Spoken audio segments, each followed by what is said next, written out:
வணக்கம் நண்பர்களே, நான் Manikandan. This is Mani's travels with hope. இது மாதிரி தொடர்ந்து பல வீடியோக்கள் வரப்போது. அதுக்கு நீங்கள் செய்ய வேண்டியது எல்லாம் நம்ம சேனலில் சப்ஸ்கிரைப் பண்ணி ஆதரவு கொடுக்க வேண்டியது மட்டும்தான். இன்றைக்கி இந்த வீடியோவில் நம்ம பார்க்கக்கூடிய விஷயம் என்ன அப்படின்னா, ரம்ஜானுக்காக ஒரு சிறப்பு ரயில் அறிவிக்கப்பட்டிருந்தது.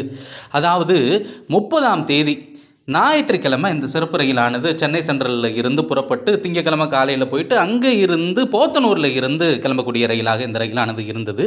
கோயம்புத்தூரை மையமாக கொண்டு இயங்கக்கூடிய ரயில். ஆனால் இந்த ரயில் அறிவிக்கப்பட்ட போதே எதிர்ப்பு அப்படிங்கிறது கிளம்பிச்சு. ஞாயிற்றுக்கிழமை யாராவது சென்னையிலிருந்து கிளம்புவாங்களா? ஏன்னா சனி ஞாயிறு லீவு, வெள்ளிக்கிழமை நைட்டு இந்த ட்ரெயினை விட்டால் தானே நல்லா இருக்கும் அப்படின்னு ஒரு கோரிக்கை அப்படிங்கிறது இருந்தது. இந்த ட்ரெயினை ஞாயிற்றுக்கிழமை போயிட்டு திங்கக்கிழமை வரும்போது வேணால் திங்கக்கிழமை கோயம்புத்தூர்லேருந்து, அதாவது போத்தனூர்லேருந்து இந்த ரயிலானது பயனுள்ள ரயிலாக இருந்திருக்கும். ஆனால் ஞாயிற்றுக்கிழமை இயக்கப்பட்டால் கோயம்புத்தூருக்கு யார் ஞாயிற்றுக்கிழமை போவா? இதனால் ரயில்வே முட்டாள்தனமான முடிவு எடுத்துருச்சு, வருமானம் இழக்கப் போகுது அப்படின்னு நிறைய பேர் கொந்தளிச்சிருந்தாங்க.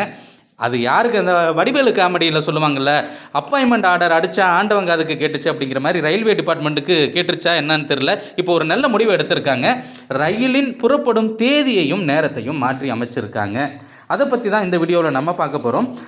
அந்த ட்ரெயின் நம்பர் அப்படின்னு பார்த்தோம் அப்படின்னா, ட்ரெயின் நம்பர் 06027, ட்ரெயின் நம்பர் 06028. முன்னாடி 30ஆம் தேதி புறப்படுவதாக இருந்த இந்த ரயிலானது 28ஆம் தேதி வெள்ளிக்கிழமையே சென்னை சென்ட்ரலில் இருந்து புறப்பட்டு காட்பாடி, ஜோலார்பேட்டை, சேலம், ஈரோடு, திருப்பூருக்கு அப்புறம் இந்த ட்ரெயினானது கோயம்புத்தூர் ஜங்ஷனுக்கு போகாது, போத்தனூர் வரைக்கும் மட்டும்தான் இயக்கப்படும் அப்படின்னு அறிவிப்பு அப்படிங்கிறது இருக்கிறது.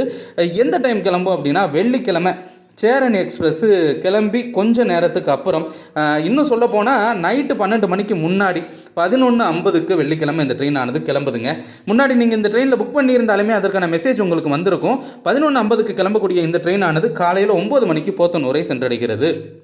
ரிட்டன் முன்னாடி அறிவித்த அதே திங்கக்கிழமைகளில் தான் கிளம்புது. ஆனால் டைமிங் அப்படின்னு பார்த்தோம் அப்படின்னா, நைட்டு 11:30க்கு கிளம்புது, காலையில் 8:20 மணிக்கு சென்னை சென்ட்ரலை வந்தடையக்கூடிய வண்ணம் இந்த டைம் டேபிள் அப்படிங்கிறத நோட் பண்ணியிருக்காங்க. நிச்சயமாக 2 நாள் கேப்பாவது வேணும் இல்லையா?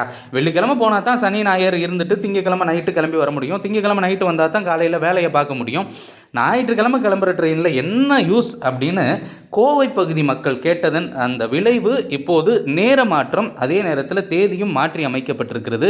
என்ன நண்பர்களே, இந்த வீடியோவில் நான் கொடுத்த தகவல்கள் உங்களுக்கு போதுமானதாகவும் அதே நேரத்தில் பயனுள்ளதாகவும் இருந்திருக்கும் அப்படிங்கிற நம்பிக்கை எனக்கு இருக்கிறது. இந்த ரயிலை பயன்படுத்தி நாம் நிச்சயமாக விடுமுறைக்கு ஒரு